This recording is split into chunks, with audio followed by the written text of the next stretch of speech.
خير ما تداويتم به الحجامة. بسم الله الرحمن الرحيم. Assalamu alaikum wa rahmatullahi wa barakatuh.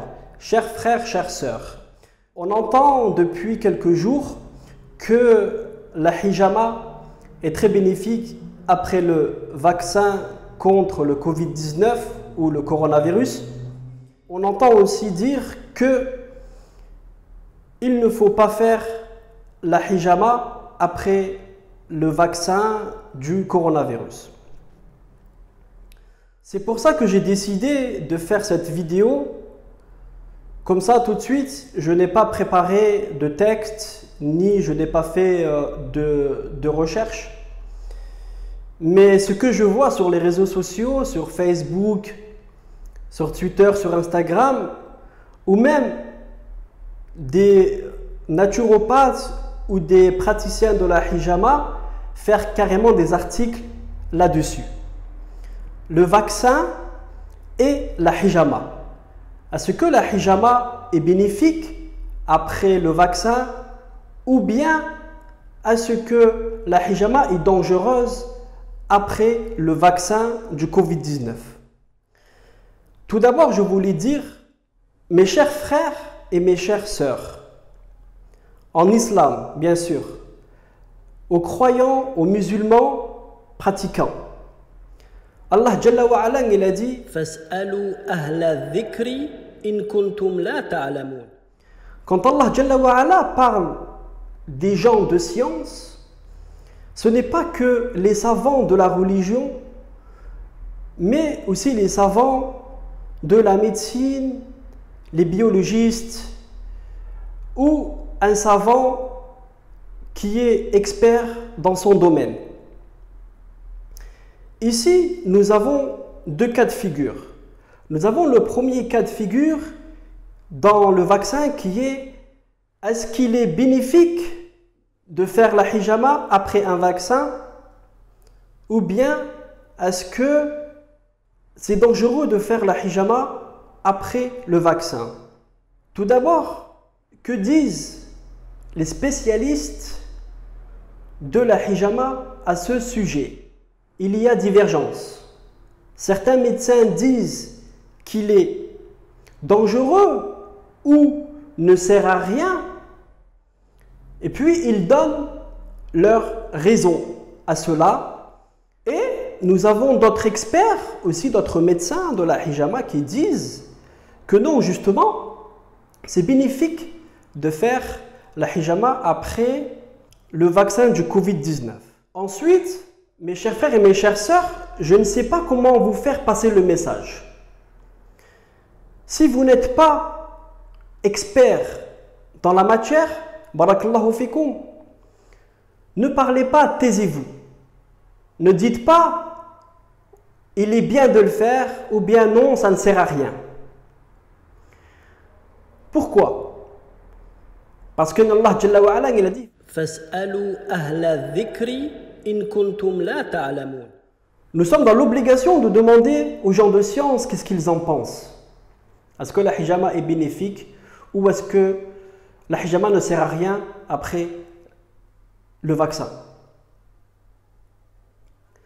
Combien de gens parlent sur Facebook et disent non, la hijama ne sert à rien après le vaccin, car j'ai posé la question à mon professeur de hijama qui est médecin et que ça fait 10 ans qu'il fait la hijama, ou bien je ne sais plus ce qu'il a dit le frère sur Facebook, comme quoi son professeur de hijama était médecin et puis ça faisait avec 10 ans d'études et ainsi de suite.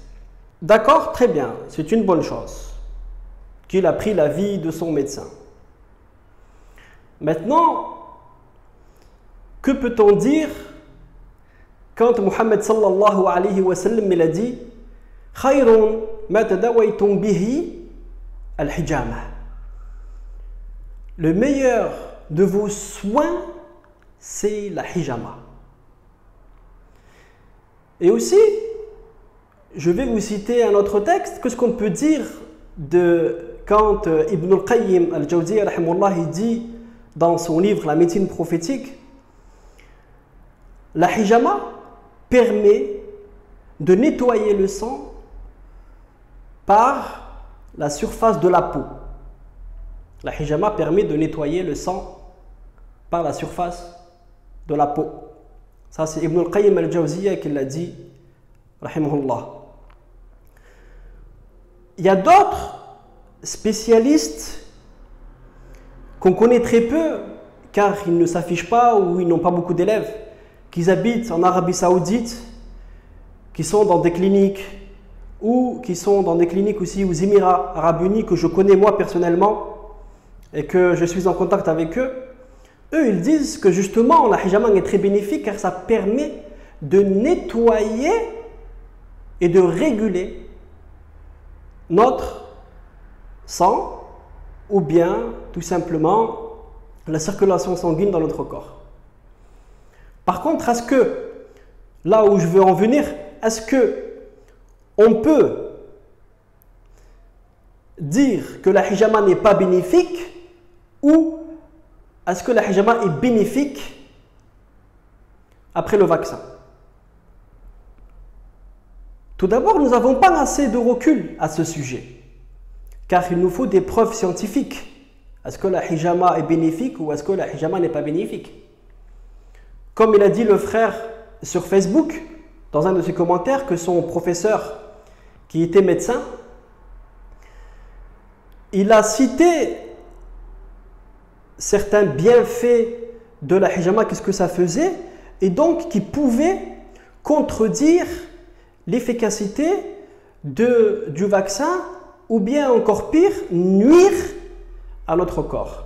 Mais est-ce que ça a été prouvé scientifiquement?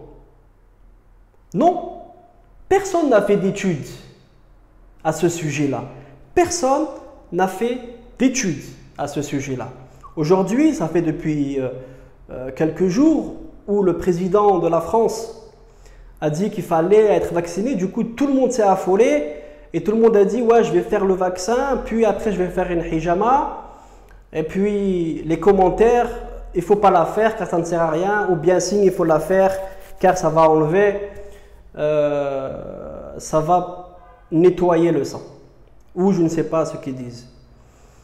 Mes chers frères et mes chères sœurs, si vous voulez faire la hijama après le vaccin, faites-le. Si vous ne voulez pas faire la hijama après le vaccin, ne le faites pas. Mais pourquoi vous donnez votre avis? Ne faites pas la hijama car c'est dangereux. Mais d'où est-ce que vous rapportez ça? Avez-vous des preuves? Avez-vous des preuves scientifiques? Avez-vous des preuves cliniques que la hijama ne marche pas après le vaccin? D'abord, on fait une hijama pour pouvoir se purifier, tout simplement. On ne va pas faire une hijama pour dire que je vais évacuer le vaccin. On n'a pas de preuve là-dessus. Mais pour nettoyer, pour pouvoir purifier, pour faire un effet d'épuration, et ainsi de suite, bien sûr, pourquoi pas, il n'y a aucun problème. Ou bien les frères aussi qui sont pour faire la hijama après le vaccin, ne dites pas si ça marche, parce que là encore nous n'avons pas de preuves. Faites ce que bon vous semble, faites ce que bon vous semble. Si vous voulez faire la hijama après le vaccin, faites-le. Il n'y a pas de preuve scientifique aujourd'hui, à l'heure actuelle où je vous parle, qui dit le contraire, qui dit que le hijama est néfaste après le vaccin, ou bien il est bénéfique après le vaccin. Je vais citer, qu'est-ce qu'il dit justement un des professeurs médecins dans la hijama, le plus connu des frères francophones. Je vais vous citer dans un de ses livres, qu'est-ce qu'il dit par rapport à la hijama. Je cite, l'une des premières caractéristiques de la hijama qui ait été explorée est sa fonction épurative. En effet, il a été démontré que la hijama permettait de nettoyer le sang de divers éléments dont l'accumulation est toxique. Parmi ceux-ci, on peut citer des cellules mortes ou abîmées, globules rouges essentiellement, plaquettes et globules blanches. Mais aussi des substances présentes en excès dans le sang, créatinine, sucre, cholestérol, acide urique et ainsi de suite. Ça, c'est l'un des médecins le plus connus dans la hijama francophone et qui forme à la hijama et qui donne des certifications à tous pratiquement les praticiens de la hijama francophone. Si cette personne-là dit que la hijama fait d'épuration avec tout ce que je viens de vous citer, détoxifiante, régulatrice et ainsi de suite, ça veut dire que ça pourrait être très bénéfique, la hijama, mais pas qu'après le vaccin, à n'importe quel moment, pour faire un effet d'épuration. Donc pourquoi l'interdire? Pourquoi dire que ça ne fonctionne pas? Et aussi, comment on peut savoir que la hijama fonctionne, que ça a enlevé la substance du vaccin dans notre corps après la hijama? On ne peut pas savoir. Mes frères et mes sœurs, on a besoin de preuves claires. On a besoin de preuves claires. Il faut arrêter de parler sur les réseaux sociaux en disant que c'est néfaste de faire la hijama après le vaccin, ou bien non, c'est bénéfique de faire la hijama après le vaccin, et ainsi de suite. Subhanallah. Il n'y a que les francophones pour ça. Il n'y a que les francophones où j'ai vu et entendu cette polémique sur le vaccin et la hijama. Pourquoi il n'y a pas de texte en anglais? Pourquoi il n'y a pas de texte en arabe? Pourquoi il n'y a pas d'article? Il y a des articles en arabe, justement, qui prouvent l'efficacité de la hijama sur les fonctions épuratives, détoxifiantes, régulatrices et ainsi de suite. Mais est-ce qu'il y a des preuves sur la hijama après le vaccin ou bien avant le vaccin? Non, mes frères et mes sœurs. Arrêtez, barakallahu fikoum, de dire n'importe quoi. Tous les francophones, subhanallah al-azim, praticiens, non praticiens, naturopathes, phytothérapeutes, médecine prophétique, parlent sans savoir. Et fout le désordre, encore une fois, dans la hijama. Mohammed sallallahu alayhi wa sallam, il a dit, le meilleur de vos soins, c'est la hijama. Encore une fois, la hijama n'est pas venue sur terre comme ça. Ça a été dit à Mohammed sallallahu alayhi wa sallam quand il a fait son voyage nocturne. Et qu'il est passé devant des anges, plusieurs anges, et ils lui ont dit à Mohammed, Mourlil ummati kayafhalul hijama. Oh Mohammed, ordonne à ta communauté de faire la hijama. Allahu Akbar. Est-ce que c'est anodin?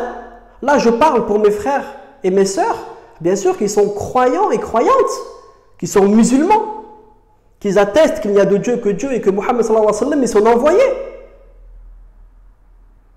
Si le prophète sallallahu alayhi wa sallam il a dit que le meilleur de nos soins c'est la hijama, pourquoi alors dire que, attention, non, la hijama c'est néfaste après le vaccin?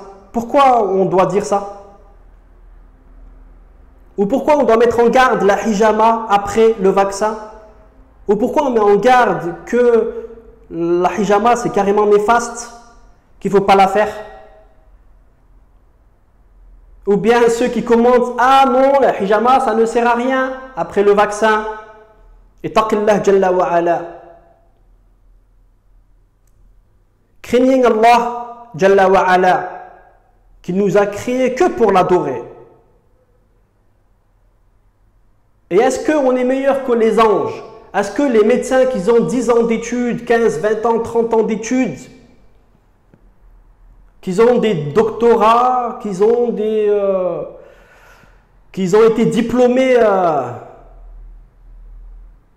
de tous les domaines de la médecine? Est-ce qu'ils sont meilleurs que les anges?